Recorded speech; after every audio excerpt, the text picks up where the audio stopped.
Hey there, music maker. My name's Hayes Griffin, and welcome back for another lesson at Mandolin Secrets. In today's video, we're going to be tackling the chords to the classic tune Bluegrass Stomp by the one and only Bill Monroe. If you haven't had a chance to check out the melody video that we put out a while ago, go ahead and check that one out too so you know how to actually play the tune to this one. Before we go ahead and dive into the lesson on this tune today, though, if you haven't had a chance, click that subscribe button below and hit the bell notification button so you get updates whenever we upload any new content here to Mandolin Secrets.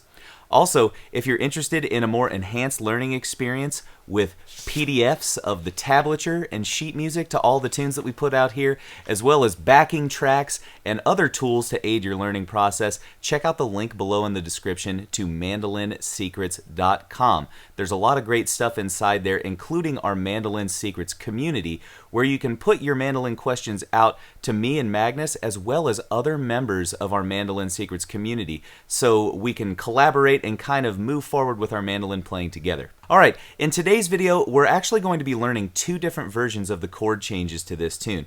The first version that I'm going to be showing you is just a plain and simple major chord version of the tune Bluegrass Stomp. Here we're just using D major, G major, and A major chord shapes that you might be familiar with, the common chop chord shapes that we know. So for your D chord, it would be that chord with your ring finger at the 7th fret, index on the 4th, and then middle on the 5th. For a G chord, we're going to be using this one with our pinky on the 7th, ring on the 5th fret, index finger on the 2nd fret of the A string, and then middle finger on the 3rd fret.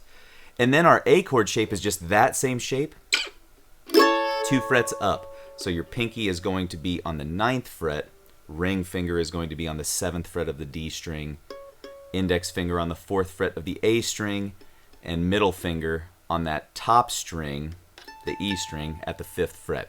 So those are all the chords that we're going to be using in this basic version of Bluegrass Stomp chords. Now for the second version of this tune, we're going to be using dominant 7th chords. And the reason that I decided to include this version with our lesson here today is that Bluegrass Stomp is actually just a 12-bar blues. That's a really common song form that you find in blues music, country music, rock and roll. It's kind of ubiquitous in most styles that have been popular in the United States of America since the turn of the last century. So, like I said, blues, country music, rock and roll, jazz music, every genre uses this tune form at some point in time. So the reason I wanted to show you the dominant 7th chords is that's typically how people will play the chords to a 12-bar blues. It won't just be straight major chords, but they'll use those dominant 7ths.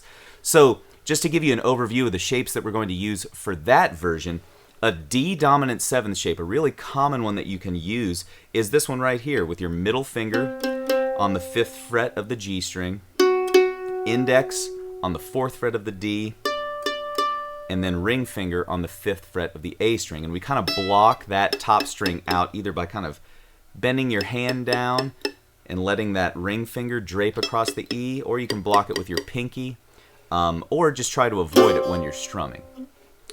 Now for the G7 chord that we're going to be using today, we're actually using this shape right here. If you take that D7 shape that we used, and move those two fingers back 1 fret to where your middle finger is in the 4th fret of the G, your index is on the 3rd fret of the D, and that ring finger stays on the 5th fret of the A. Once again, block that E string out. We don't want that one. So that's a good G7 chord. And then just like with our basic chord changes, if we take that chord shape and move it up 2 frets, it's an A7 chord. Now for some of you that have a little bit of theory behind you out there, you might be wondering, okay, so that G7 chord, it's a B, F, and a D note. There's actually no G in that chord whatsoever. We call this a rootless G7 chord. That's because the two notes inside of a dominant 7th chord that are the most important are the 3rd and the 7th.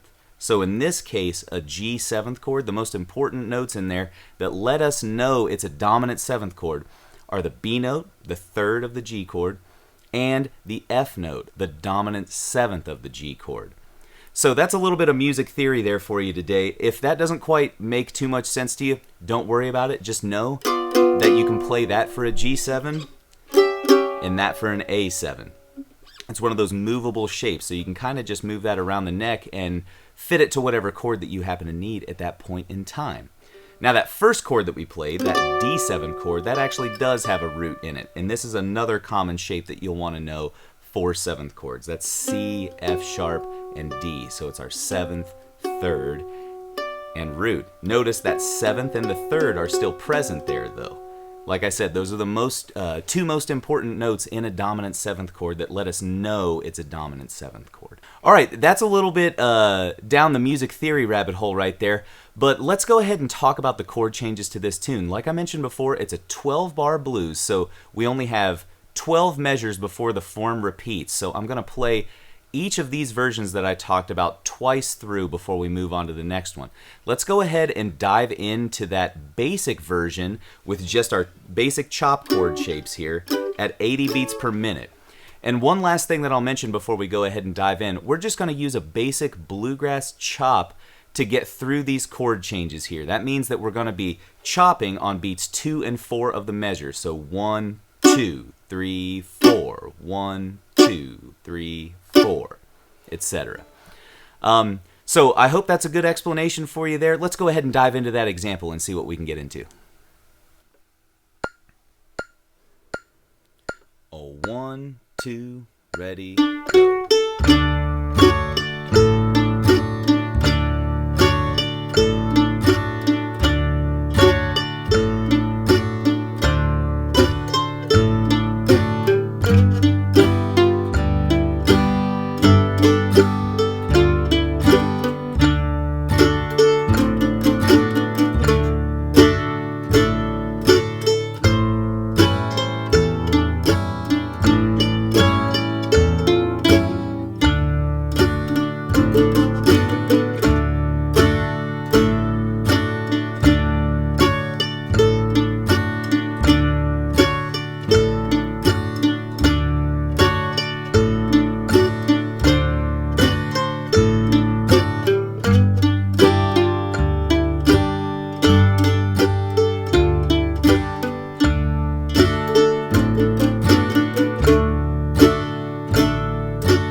All right, my friend, that's it for the 80 beat per minute basic chords version of Bluegrass Stomp.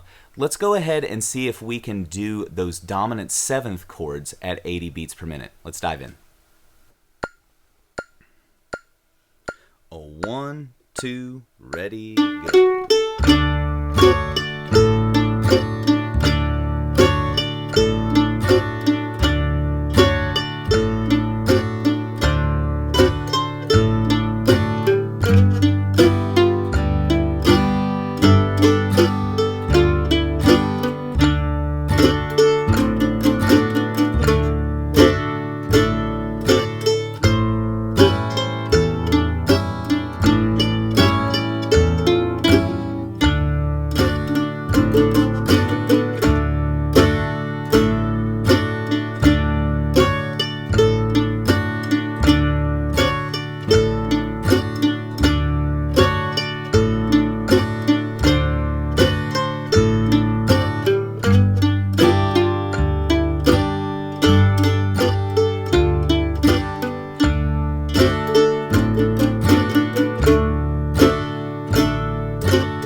All right, my friend, it's time to take the training wheels off. Let's go ahead and double the tempo to 160 beats per minute and see if we can play that basic chop chord version of Bluegrass Stomp chords.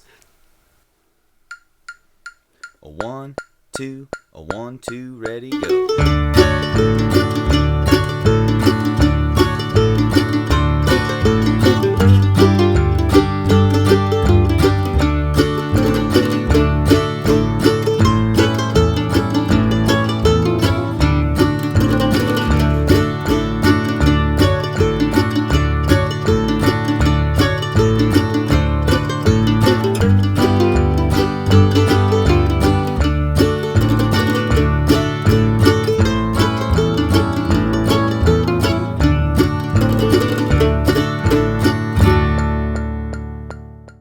All right, my friend, that's it for the basic chop chord version of this tune. Let's see if we can play those dominant 7th chords at full tempo here at 160 beats per minute.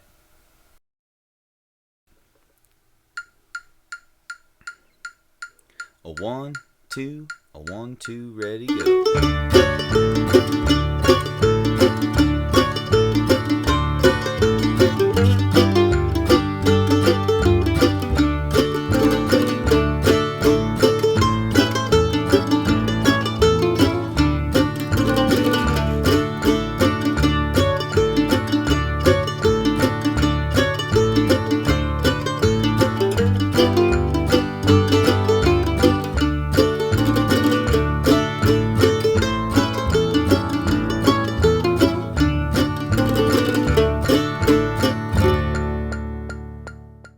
All right, my friend, that should be it for this lesson on the chords to Bluegrass Stomp. I really hope that you get a lot of mileage out of those dominant 7th chords, especially that we looked at. I've found that those add a lot of color and spice to my playing whenever I decide to throw those in. So those are definitely some chord shapes that you're going to want to keep in your back pocket there. Before we get out of here too, if you found out that that last version of the tune at 160 beats per minute was a little too quick for you, don't hesitate to tap that gear icon below and adjust the speed of the video to play it at a tempo that's maybe more where you're at in your playing right now. Don't ever be ashamed of that.